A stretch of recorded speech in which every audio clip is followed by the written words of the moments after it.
Timeline, 5000 ans d'histoire, Richard Fremder. Quand survient la conversion d'Augustin, rien n'est soudain, rien n'est miraculeux au sens naïf du terme. Il n'a pas une espèce de révélation comme ça en pleine nuit, ou une vision, ou comme Constantin, un rêve ou quoi que ce soit.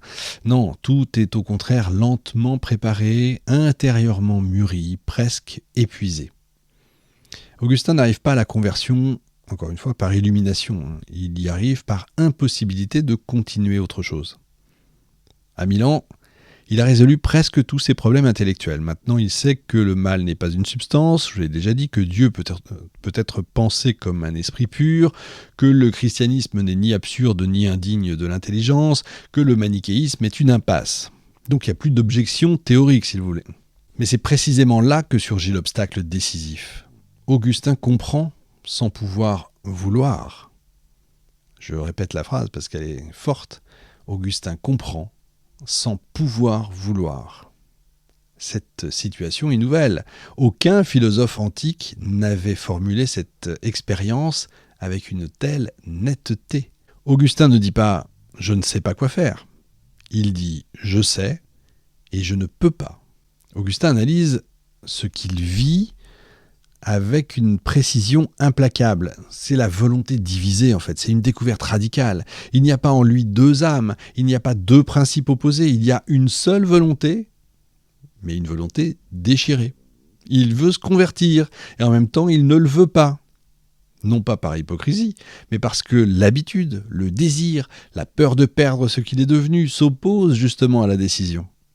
Et il découvre alors encore une fois quelque chose de fondamental.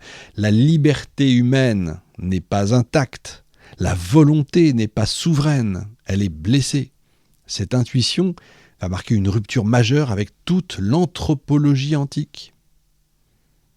L'épisode du jardin, dont on parle souvent, que vous connaissez peut-être, souvent raconté comme une scène de révélation, c'est d'abord une scène de détresse en fait.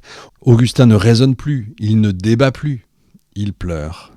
Il se reproche son ajournement perpétuel.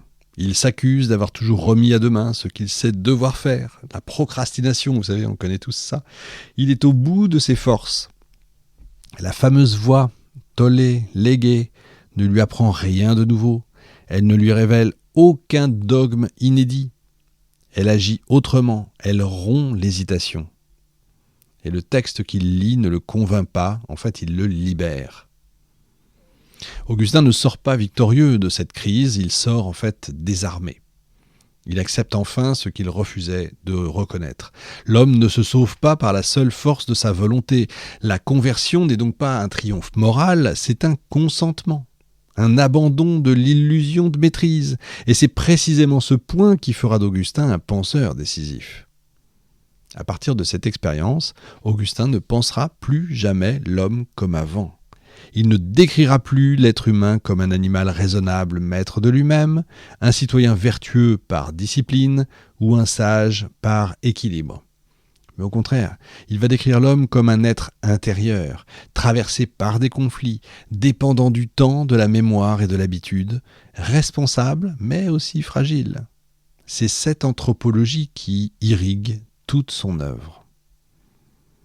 Quand il écrit Les Confessions, qui est son livre le plus célèbre, l'un des deux d'ailleurs, il ne crée pas un genre littéraire par calcul.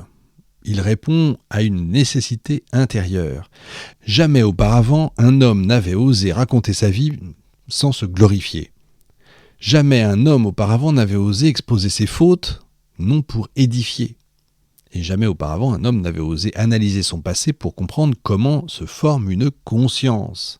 Donc les confessions, c'est pas un témoignage moral, c'est pas une biographie pure et simple, c'est en fait une enquête sur la mémoire, sur le désir, sur le temps, sur la responsabilité. Augustin fait de lui-même un objet de pensée, et ce geste est inédit, il se sert de lui, il fait de l'expérience sur lui-même. La révélation n'est donc pas seulement religieuse, elle est anthropologique. Augustin découvre et transmet cette idée décisive, la vérité passe par l'examen intérieur. Que l'homme ne se comprend qu'en se racontant, que la liberté est une conquête fragile, c'est important ça, que le combat décisif ne se joue ni dans les lois, ni dans les institutions, mais dans la conscience. C'est cette découverte, bien plus que sa conversion elle-même, qui explique l'immense popularité et postérité d'Augustin. Augustin n'a pas seulement accompagné la fin de l'Antiquité, il a contribué à faire naître un monde nouveau, un monde où l'homme, en général, l'homme et la femme, l'être humain, devient un problème pour lui-même, un monde où l'intériorité devient un lieu de vérité, finalement un monde qui est encore le nôtre. Alors il est souvent présenté comme un monument, un père de l'Église, un théologien imposant, une autorité. J'aurais pu raconter sa vie, mais ça n'avait pas vraiment de sens. J'avais plutôt envie de travailler sur, de vous redonner ce qui justement a irrigué toute la pensée médiévale. Et encore une fois, jusqu'à aujourd'hui, c'est un théologien imposant, une autorité. Mais ce que révèle sa vie, quand on prend le temps de la suivre pas à pas, il faut lire les Confessions, c'est tout autre chose. On n'est pas avec Rousseau, c'est pas du tout la même chose. Augustin n'est pas un homme de certitude tranquille, c'est un homme de crise.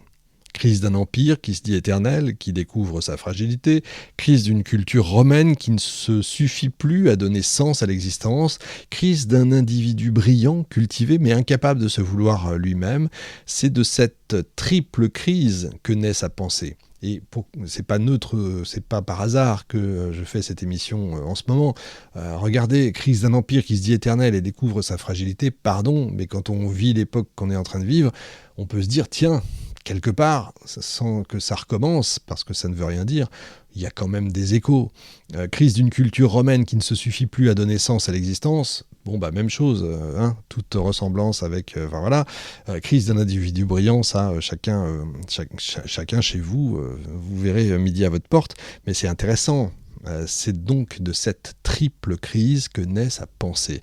Augustin n'a pas inventé la foi chrétienne, évidemment. Il n'a pas créé l'Église avec un grand E, bien entendu. Il n'a pas fondé une nouvelle religion, on en est loin. Mais en fait, il a fait quelque chose de décisif. Il a pris au sérieux l'expérience intérieure. Il a osé dire que l'homme ne se comprend pas immédiatement, que la volonté peut se retourner contre elle-même, que le mal n'est pas seulement dehors, mais dedans, que la liberté n'est pas un acquis, mais un combat. Ces idées, ça nous paraît presque évident tout ça aujourd'hui, mais c'était pas évident du tout à cette époque-là. Ça va donner des choses assez dingues, que le mal n'est pas seulement dehors mais dedans. C'est ce que l'Inquisition utilisera. Attention, c'est l'homme est mauvais par essence. Ça peut donner ça aussi. Donc c'est très intéressant, c'est passionnant. Et donc en écrivant les Confessions, Augustin ne livre pas un récit édifiant, en fait, il invente une forme où on parle de soi pour chercher la vérité. Ça c'est nouveau. Après, ce sera repris X fois. Les Confessions de Jean-Jacques Rousseau, il n'écrit pas les Confessions par hasard. Une forme où l'introspection devient un chemin de connaissance, une forme où la mémoire, le désir et le temps deviennent des objets de pensée. Mais ce geste, vous l'avez compris, c'est immense. Il ouvre une voie qui va traverser les siècles, encore une fois, de la spiritualité médiévale à la philosophie moderne, de l'examen de conscience à la psychanalyse, du questionnement religieux à l'exploration laïque du moi.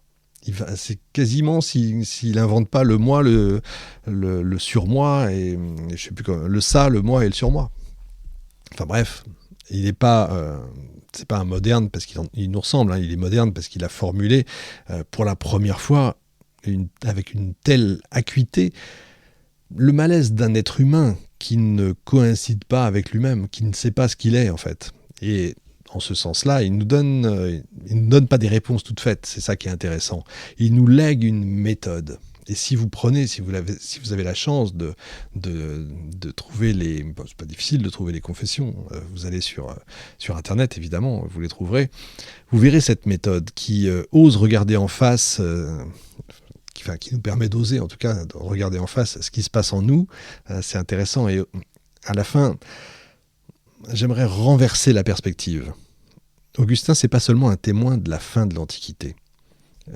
Je ne vous ai pas fait un cours sur l'Antiquité, je ne vous ai pas fait une émission sur ce que c'est l'Antiquité à cette époque-là, pourquoi les Romains sont en Afrique et tout. Ça, c'est pas ce que je voulais. Je voulais là aborder la problématique dans la pensée, et c'est ça qui me semblait important.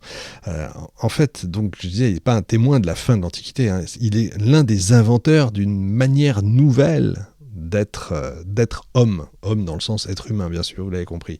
Un homme conscient de ses fractures, un homme responsable de ses choix, un homme pour qui la vérité n'est pas seulement une affaire de loi ou de système, mais une aventure intérieure. Et c'est peut-être pour ça finalement que, quand on compte ces 16 siècles plus tard, que sa voix continue en fait de nous atteindre, et c'est ce que j'avais envie de vous redonner. On se retrouve la semaine prochaine. Dans le bonus, je vais vous lire un ou deux textes. Allez, salut, on se retrouve la semaine prochaine ou à tout de suite dans le bonus. Salut. Timeline, 5000 ans d'histoire, Richard Fremder.